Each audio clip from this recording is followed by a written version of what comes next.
I believe this is such a moment in the history of India's parliamentary democracy.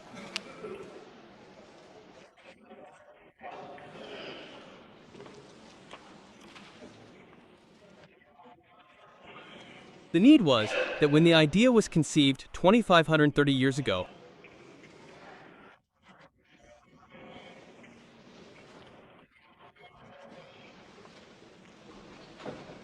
we should have implemented it, and today we have brought it to a sufficient level of maturity.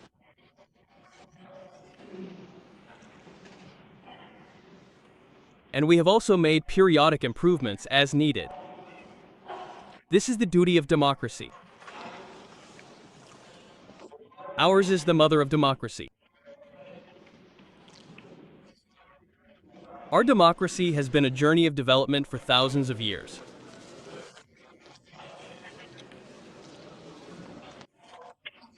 And all of us in the House have the auspicious opportunity to add a new dimension to that development.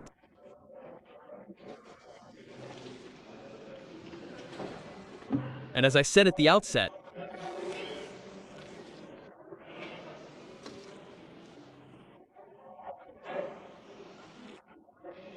we are all fortunate to have the opportunity to participate in such an important nation-building process involving half the country's population.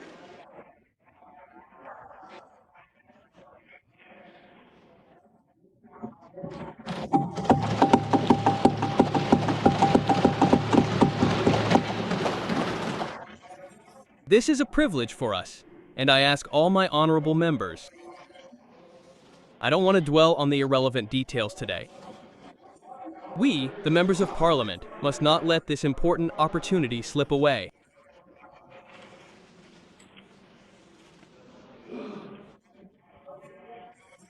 Together, we Indians are going to give the country a new direction.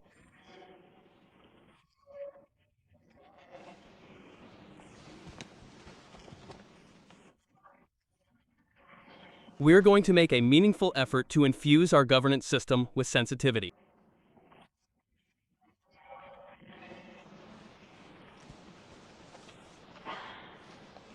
And I am confident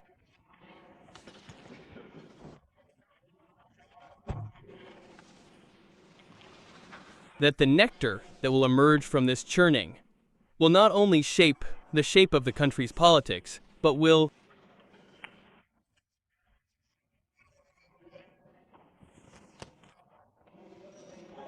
also determine the direction and condition of the country.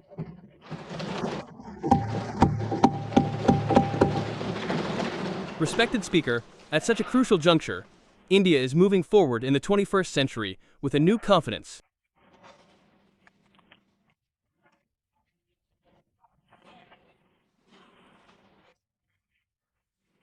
We all feel India's acceptance in the world today, and this is a moment of pride for all of us. A time has come for us, and we have aligned this time with the resolve for a developed India.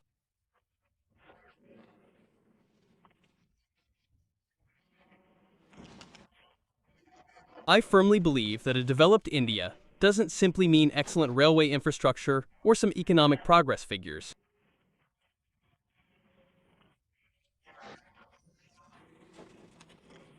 We have a limited vision of a developed India. We want a developed India whose policymaking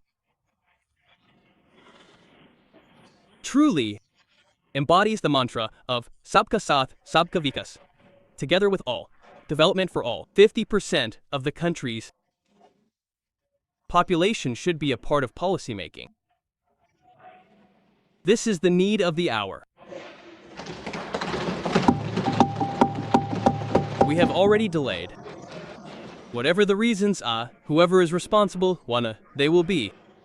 But we must accept the truth that when we meet individually, we agree, yes, friend. But when we meet collectively, I remember that we have met with all the parties that were part of the process. Except for one party. Everyone we met with has not opposed it ideologically. Whatever may have happened later, it is a political direction being taken. But I would also like to advise those who think politically. I offer this advice as a friend, and it will be useful to everyone.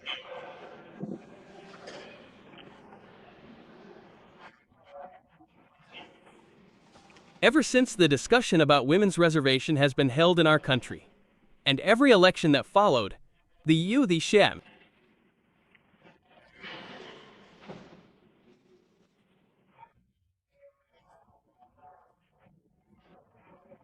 Women of the country have not forgiven those who have opposed this right for women.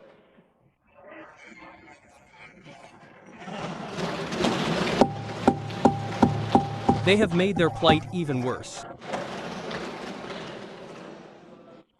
But also consider that this did not happen in the 2024 elections.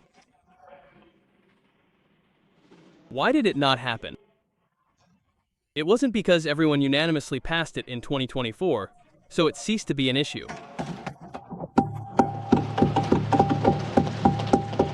No one benefited from the political situation. No one suffered any loss. The elections were fought on the basis of the issues that naturally existed. Because in 2024, everyone was together. Some people were here, some were not. But everyone was together. Even today, I say that if we all go together, history bears witness that it will not favor any one person's political interests. It will favor the country's democracy. It will favor the nation's collective decision-making power, and we will all be worthy of its glory. Neither the Treasury nor Modi will be worthy of it. Everyone sitting here will remain entitled, and therefore, I encourage those who suspect this of politicizing the issue to consider their own results over the past 30 years. I'm also showing them the way. The advantage lies in avoiding the losses they're facing, and therefore, I believe there's no need to politicize this.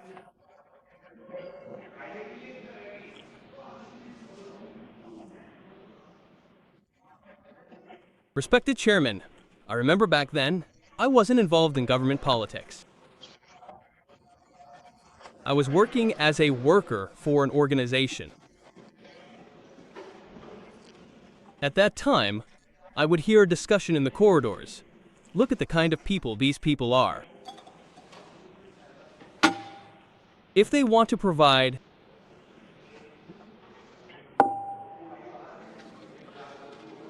reservation in panchayats, they do it with ease. But you're saying it, ma, and you're saying it.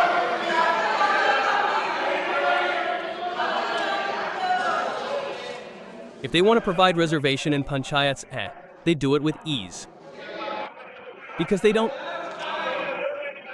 fear losing their own positions. They feel they're safe, so give it there. There was a lot of discussion in the corridors at that time, saying they'd never do it while sitting here. Why?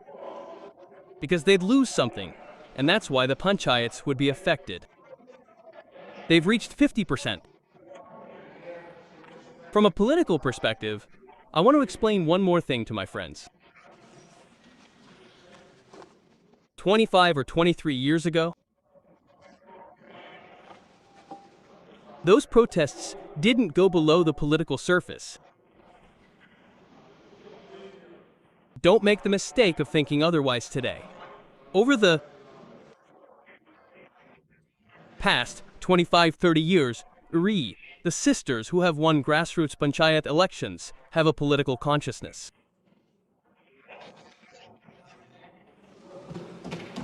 They are opinion makers at the ground level. 30 years ago, they were quiet. They didn't speak. They understood me, but didn't speak. Today, they are vocal, and so, whichever party or opposition is now, the millions of sisters who have worked in panchayats at some point represented them, and have deeply witnessed the problems of public well-being are agitated. They say, "You involve us in the work of sweeping and cleaning." That used to happen even in families. Now involve us in the decision-making process, and decision-making takes place in the Legislative Assembly and Parliament.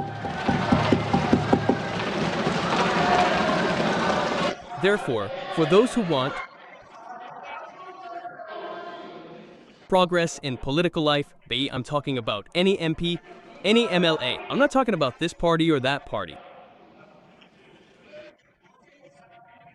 Those who want to successfully advance in political life must accept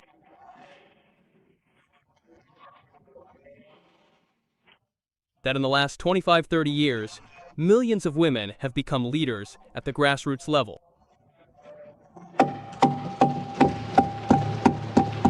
Now, not just the 33% here, Uboria, but everywhere else, Naka, they will influence your decisions. And therefore, those who oppose today will have to pay the price for a long time. They will pay the price for a long time. And therefore, political wisdom lies in considering the political leadership of women that has emerged at the grassroots level.